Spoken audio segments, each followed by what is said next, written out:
Hello friends, welcome to my another video. तो आज आम देखा संवाद प्रस्तुति, फीचर रचना और विज्ञापन प्रस्तुतिर किसी सर्ट क्वेश्चन। तो यह पूर्व यार related shirt question, long question मैं अपलोड कर सारी और संवाद प्रस्तुति, फीचर रचना ए संपर्कित किसी पॉइंट वाइज नोट्स प्रोवाइड कर सारी। जदि आप देखी ना आम चैनल को जाई प्ले लिस्ट रे चेक कर देखि नियंतु, नहले डिस्क्रिप्शन यार लिंक मुझे देदेवी, आप सीधा सड़क जाई देखिपारे। और यही पीडीएफ सब पाइबापी आम टेलीग्राम ग्रुप रे जॉइन हो जातु, जार लिंक मुझे डिस्क्रिप्शन में दे देछि। और आगक यही टॉपिक वीडियो सब पाइबापी आप सब्सक्राइब कर रखु आम एमएस वीडियो ट्यूटोरियल चैनल को, जहाँफल जिते वीडियो अपलोड करेंगे आप सर्वप्रथम पाइपर। तो आज आम देखा यार रिलेटेड कि सर्ट क्वेश्चन। तो प्रथम प्रश्न, क्यों संवाद अदृश्य को दृश्यमान कराई थाए? तो बौद्धिक माध्यम संवाद अदृश्य को दृश्यमान कराई थाए, जोटा कि आम टीवी रे देखि थाउ। तापर संवाद को किपरि आमे बंधु बोली ग्रहण करूँ? संवाद आमको प्रत्येक क्षेत्र में साहाय्य करिथाए। शिक्षा, संस्कार, मनोरंजन, बन्या, बात्या, मरुड़ी, देशर विभिन्न खबर आम पाखरे आनी पहुँचाई थाए। आम टीवी द्वारा विभिन्न संवाद शुणी पारू एवं देखि पारू, रेडियो द्वारा केवल शुणी पारि थाउ। ता सहित खबर कागज द्वारा आम देश विदेशर खबर मध्य जानि पारि थाउ। तेणु संवाद आमर निर्भरयोग्य बंधु। संवाद केते प्रकार? संवाद दुई प्रकार, गोटे कठिन संवाद और गोटे तारल्य संवाद।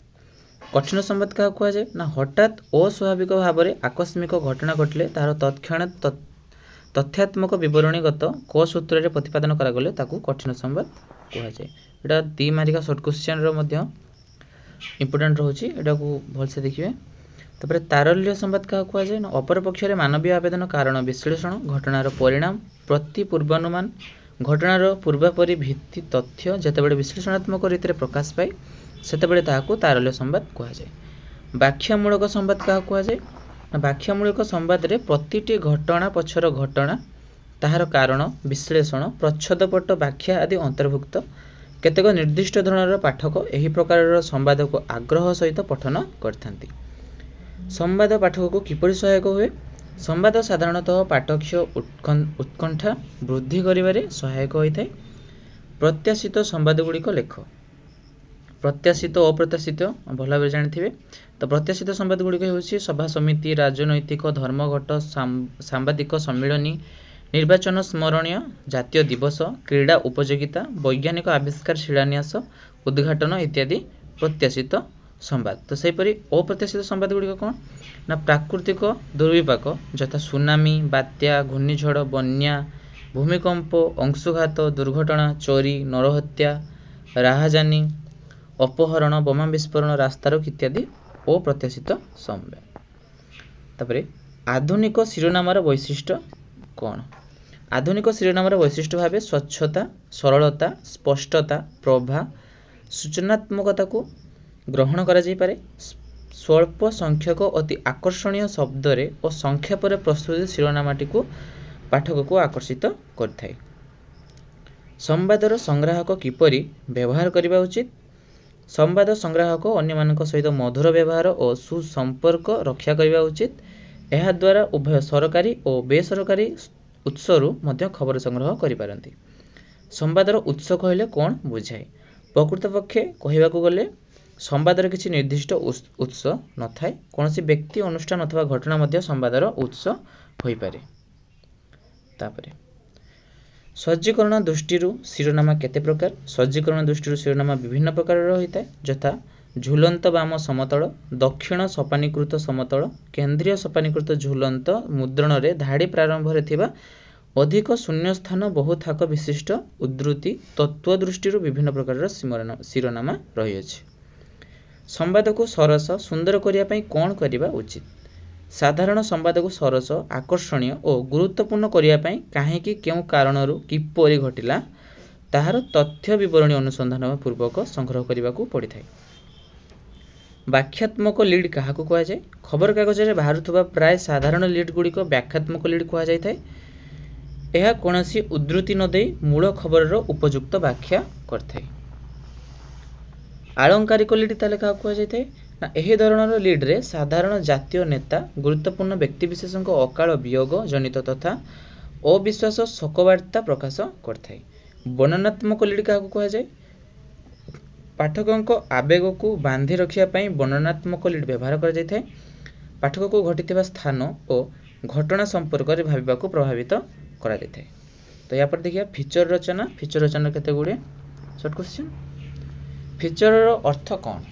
इंग्राजी भाषा रे फीचर्स हेउची एक स्वतंत्र बा विशेषत्व मंडित दृश्यावधात्मक गद्य रचना जहाँ को पढ़ु पढ़ु पाठक सामने देखी हो जिबा भली प्रत्यय करिवो, जोटा हम इमेजिनेशन बा इमेजिनरी बोली कहि थाउ। तापर रूपकात्मक फीचर रो व्युत्पत्तिगत अर्थ कौन? रूपकर अर्थ हेउची रूप प्लस णिच प्लस अक इज इक्वल टू रूपक, जहाँ तत्व को आकारयुक्त व्याख्यान विशेषत्व रे परिमंडित करिथाय। तत्व बा घटनाश्रित तथ्य को मूर्तिमान आकार प्रदान करिबा ही रूपक बा आकृति संवाद। मानसिक आग्रहधर्मी फीचर काहाकू कहंती? मानसिक आग्रहधर्मी फीचर रे मानविक आग्रह को नहीं आलक्ष्य प्रस्तुत करा जाए। यह मानविक धर्मी होइथिले एथिरे संवेदनशीलतार स्पर्श परिलक्षित होइथाय। असाधारण फीचर काहाकू कहंती?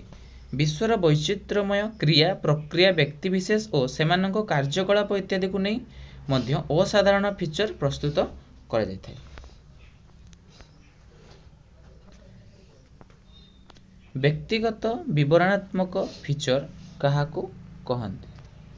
प्रख्यात व्यक्ति मानकर व्यक्तिगत विवरणी को फीचर भाव में प्रस्तुत करा जाय पारे।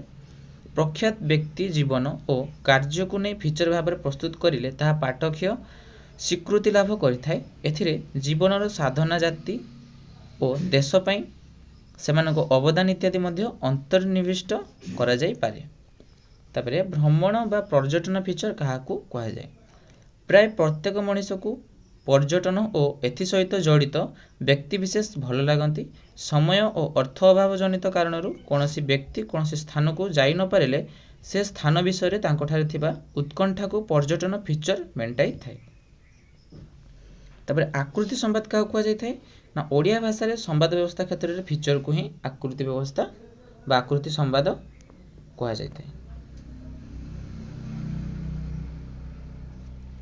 फीचर भाषा और शब्द किपरि हेबा उचित?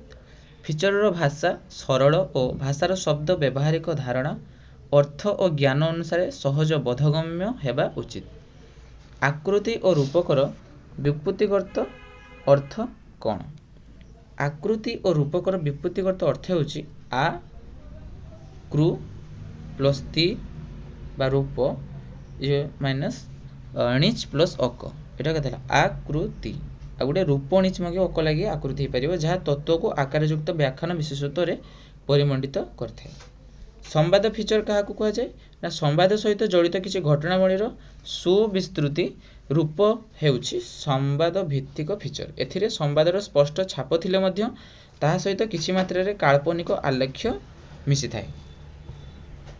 संस्कृति और मनोरंजन भित्तिक फीचर कौन? एपरि फीचर रे गोटे संस्कृति विषय रे भल भाबे गवेषणा करा जाय तार विभिन्न सांस्कृतिक दिग विषय आलोचना करा जाय।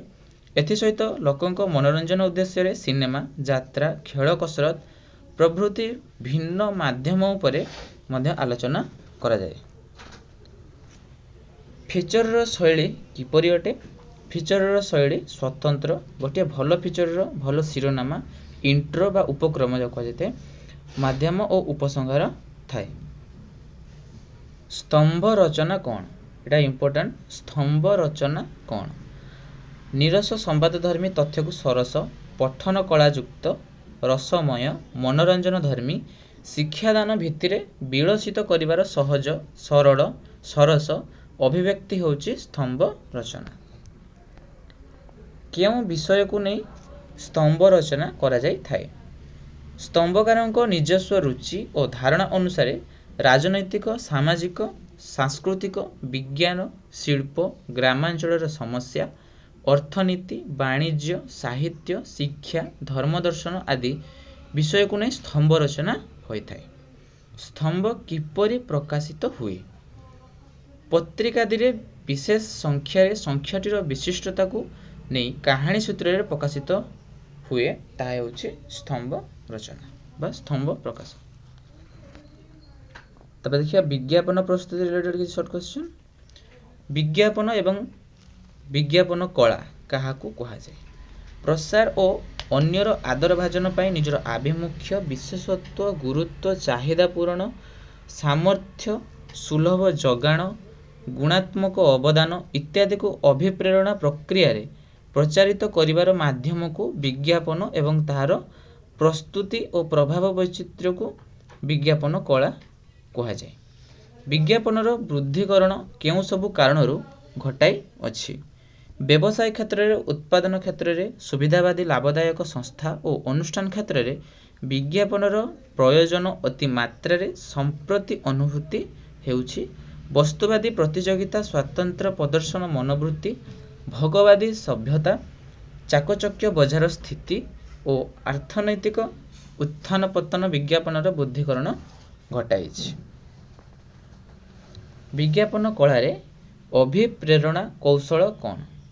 विज्ञापन कलारे अभिप्रेरणा एक मनस्तात्विक आकृष्टिकरण कौशल जड़े व्यक्ति बा समूह व्यक्ति अथवा मिलित गोष्ठी पाखरे निज संस्कार उत्पादित सामग्रीर उपयोगिता बा निज अनुष्ठानर महत् उद्देश्य को अभिप्रायिक अर्थ में पहुँचाइबा जणाइबा निमंते जो अंतर्निहित तत्परता भाव सृष्टि पई प्रयत्न करा जाय ताहा अभिप्रेरणा। विज्ञापन किपरि भाବରେ जन्म निये तृप्ति पई प्रचेष्टा और लक्ष्य साधन पई आवश्यक पदक्षेप नेबाकू जाय से जो कार्य साधन करे ताहा ही विज्ञापन को जन्म देइथाय।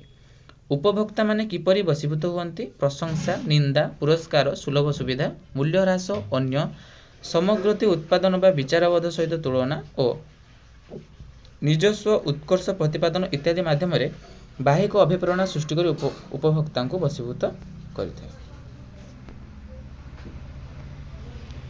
केउं सबु कारण विज्ञापनर तथ्य भंडार अटंती? विज्ञापन जेतेबेले साहित्यिक उपलक्ष्य व्यंजना प्रतीक और भाव ऐश्वर्य सहित जोड़ी हो जाए सेतेबेले अभिप्रेरणा कार्य को चमत्कार और रमणीय भाव में संपादन करिबार समर्थ होइथाय। ए दृष्टि भल काव्य संगीत रसिक और भावुक उत्तम विज्ञापनर उत्पादन और स्लोगान जगाई देवार तथ्य भंडार अटंती। विज्ञापनर भूमिका कौन? जनशिक्षा प्रति आग्रह मना हेबा वन्यजंतु को सुरक्षा देवा संस्था मानकर कल्याणकर भावमूर्ति को पक्षापन करिबा इत्यादि गण सचेतना सृष्टिकारी सामाजिक विज्ञापन गुड़िकर भूमिका एकांत जरूरी अटे। केउं क्षेत्र रे बजार परिचायक विशारदीय परामर्श ग्रहण योग्य?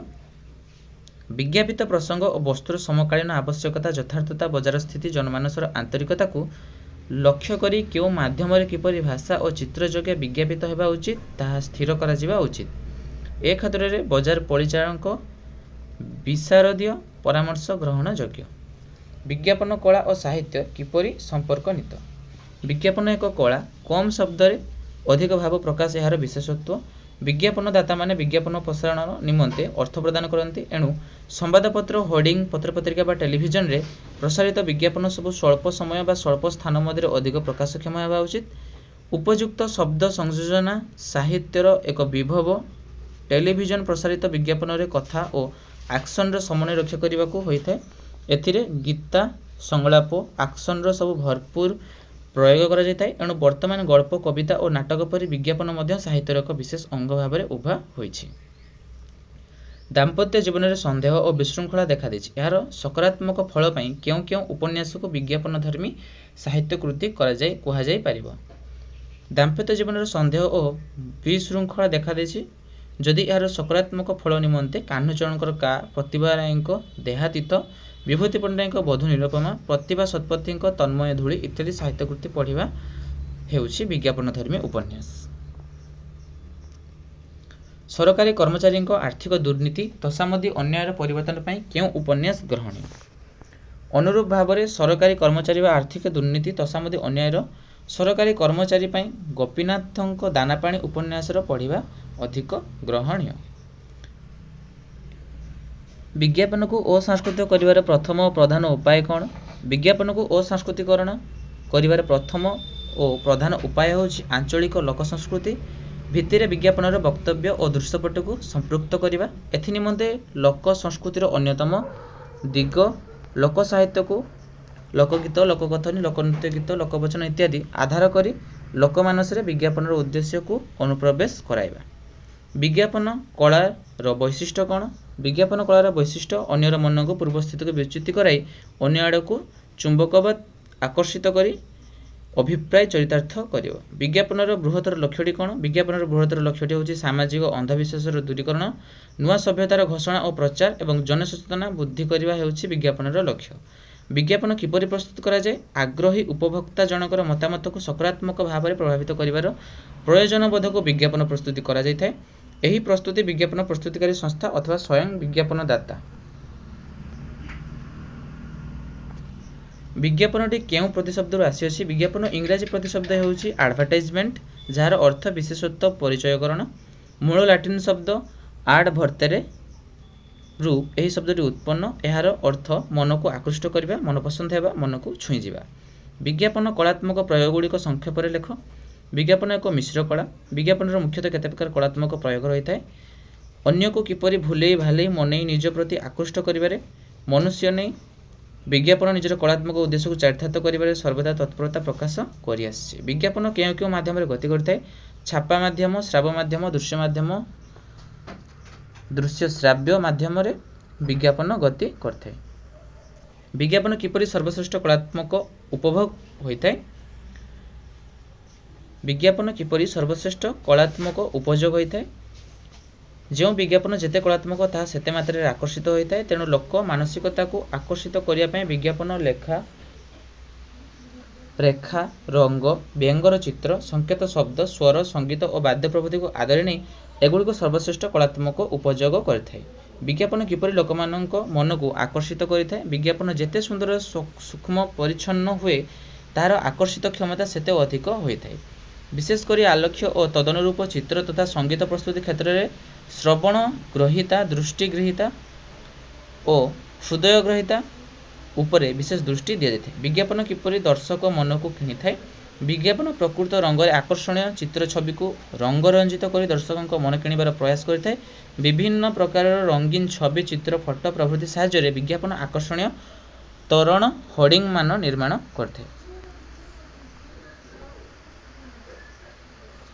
व्यवसायिक किपरि विज्ञापन क्षेत्र में गुरु गंभीर शैली प्रकाश कही? कुशली व्यवसायी माने निज निज व्यवसाय क्षेत्र को व्यापक करने साहित्यिक दृष्टिभंगी माध्यम नुआ नुआ विज्ञापन बाहर करथांती, जहाँ सेमानंकर व्यावसायिक आभिमुख्य को केते गुरु गंभीर शैली प्रकाश करिपारे। विज्ञापन कार्य कौन? भल भाव में कहीपर अथवा निज जिनिस को आकर्षणीय शैली उपस्थापन करने होउछि विज्ञापन कार्य। कहवा चातुर्य द्वारा से आकर्षण सृष्टि करिपारे। विज्ञापन कहा उपरे आश्रित होइथांती? विज्ञापन लोक संपर्क, सुविधावादी, लाभदायक उद्देश्य और गण सचेतनतार आभिमुख्य उपरे आश्रित होइथांती। विज्ञापन मर्यादा किपरि बढ़ी थाए? विज्ञापन व्यावसायिक कौशल करी जनमन हरण करे, मात्र साहित्य निजस्व सृजन कौशल लोकद्रुत होता है, किंतु विज्ञापन साहित्याश्रित होइथिले एहार मर्यादा बढ़ी थाए। प्रचार कर्म संपादित करने को विज्ञापन कहार आश्रय नहीं थाए? प्रचार कर्म संपादन करने को विज्ञापन साहित्यर आश्रय नहीं थाए। साहित्य पृष्ठरे ढमाणी, लोकवाणी इत्यादि भरपूर हो रही। उत्पादर गुरुत्व नहीं विज्ञापन लोकवाणी, ढंग इत्यादि को ग्रहण कर साधारण लोक बुझिया बड़ी शैली में निज कथा प्रकाश करथाय। विज्ञापन केउथिरे सचेतनता सृष्टि करिथाय? विज्ञापन शिक्षा, स्वास्थ्य, पाणीपाग, कृषि विज्ञान प्रभृति विभिन्न क्षेत्र में यह सचेतन सृष्टि करिथाय। परिवार कल्याण पर सरकार की विज्ञापन देइथिले? प्राचीन काल में परिवार बढ़ी चली जड़े मात्र उपार्जनक्षम मनीष विराट परिवार बोझ बहन करने कष्टकर व्यापार हो पड़ा। तेणु सरकार विज्ञापन देते आम दुई आमर दुई पर स्लोगान प्रथमटी एबे नुहे, द्वितीयटी केबे नुहे, जहाँ प्रभाव में परिवार नियोजन सफल है। दूषित जल और गणागणी टंका रखापी कि प्रकार विज्ञापन भारी अच्छी? दूषित जल पान कले विभिन्न प्रकार रोग में आक्रांत होगापी पड़ी था। टंका पैसा गणी न रखिले मनीष ठकामीर शिकार होता है। यही प्रकार जो सचेतनता आने सुंदर और शिक्षणीय विज्ञापनटी है पानी पीवा छाणी पैसा नेबा गणी। प्राचीन काल में लोक मैंने ऋण पर केउठाकू जाउथिले? प्राचीन काल में लोक मैंने ऋण पर महाजन पाखु जाउथिले। महाजन ऋण सुझिबा तो दूरर कथा बरं सुध दे दे सर्वशांत हो पड़ुथिले।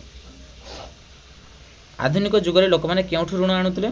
आधुनिक जुग में लोक मैंने बैंक रु ऋण आणुछंती। जमीपटा बंधक दे किंबा सुना बंधक दे बैंक ऋण आज चली जाउछंती। आस्ते आस्ते सुध दे ऋण मुक्ति हेउछंती। विज्ञापनर उद्देश्य कौन? विज्ञापनर उद्देश्य होउछि गोटे उत्पाद और सेवा को विक्रय करबा। विज्ञापनदाता लोकन को विश्वास दियंती जे ସେମାନଙ୍କ ସାମଗ୍ରୀ ସେବା ହେଉଛି ସର୍ବୋତ୍କୃଷ୍ଟ। ବ୍ୟବସାୟିକ ବିଜ୍ଞାପନର ମୂଳ ଉଦ୍ଦେଶ୍ୟ କ'ଣ? ଲୋକ ମାନସିକତାକୁ ବିଭିନ୍ନ ଭାବରେ ପ୍ରଲୋଭିତ କରିବା ବ୍ୟବସାୟିକ ବିଜ୍ଞାପନର ମୂଳ ଉଦ୍ଦେଶ୍ୟ। ଏଥିପାଇଁ ବ୍ୟବସାୟୀମାନେ ଅନେକ କୌଶଳ ଓ ଫନ୍ଦି ଫିକର କରିଥାନ୍ତି। ଶିକ୍ଷାର ମାନ ବଢ଼ାଇବା ପାଇଁ ବିଜ୍ଞାପନ କି ବାଣୀ ଶୁଣାଇଥାଏ? ଶିକ୍ଷା ଦ୍ୱାରା ବ୍ୟକ୍ତିତ୍ୱ ପରିବର୍ତ୍ତନ ଆସେ। ଜନମଙ୍ଗଳ ରାଷ୍ଟ୍ରରେ ଶୈକ୍ଷିକ ସଚେତନତା ଆଣିବା ପାଇଁ ବିଜ୍ଞାପନ ବାଣୀ ହେଉଛି ସଭ୍ୟ ପଢ଼ିବା। ସଭ୍ୟ ବଢ଼ିବା ରାଷ୍ଟ୍ରର ସାର୍ବିକ ବିକାଶ ଶିକ୍ଷା ଉପରେ ନିର୍ଭର ହୁଏ। ଏହାଦ୍ୱାରା ସଚେତନତା କରାଯାଇଥାଏ। ବିଜ୍ଞାପନ ପ୍ରସ୍ତୁତି ସମୟରେ କାହା ଉପରେ ଗୁରୁତ୍ୱ ପ୍ରଦାନ କରିବା ଉଚିତ? ବିଜ୍ଞାପନ ପ୍ରସ୍ତୁତି ସମୟରେ ଭାଷା ଉପରେ ଗୁରୁତ୍ୱ ଆରୋପ କରିବା ଉଚିତ। ଭାଷାର ବର୍ଣ୍ଣାଳୀ ଭିତରେ ବିଜ୍ଞାପନ ଏକ ପ୍ରକାରର ମାୟାମହଲ ସୃଷ୍ଟି କରି ସମସ୍ତଙ୍କୁ ନିଜ ପ୍ରତି ଆକର୍ଷିତ କରିଥାଇପାରେ। ତ ଏଇଠାରେ ଆମର ସମାପ୍ତ ହୋଇଛି ବିଜ୍ଞାପନ, ସମ୍ବାଦ ଏବଂ ଫିଚର ରଚନାର ରିଲେଟେଡ୍ କିଛି ସର୍ଟ କ୍ୱେଶ୍ଚନ୍। ଆଶା କରୁଛି ଏଇଟା ଆପଣଙ୍କର ପରୀକ୍ଷା ଉପଯୋଗୀ ହୋଇପାରିବ ଏବଂ ଏହା ଅନ୍ୟ ଭିଡ଼ିଓ ଗୁଡ଼ିକ ମୁଁ ଡେସ୍କ୍ରିପ୍ସନରେ ଦେଇଦେଇଛି, ଯେଉଁଟାକି ଆପଣ ଭଲ ଭାବରେ ପ୍ରିପାରେସନ୍ ହୋଇଯାଆନ୍ତୁ ଆମ ଲଙ୍ଗ୍ କ୍ୱେଶ୍ଚନ୍ ପାଇଁ। ତ ଆଶା କରୁଛି ଭିଡ଼ିଓଟି ବହୁତ ହେଲ୍ପଫୁଲ୍ ହୋଇଥିବ। ଶେଷ ଯାଏ ଦେଖିଥିବାରୁ ବହୁତ ବହୁତ ଧନ୍ୟବାଦ।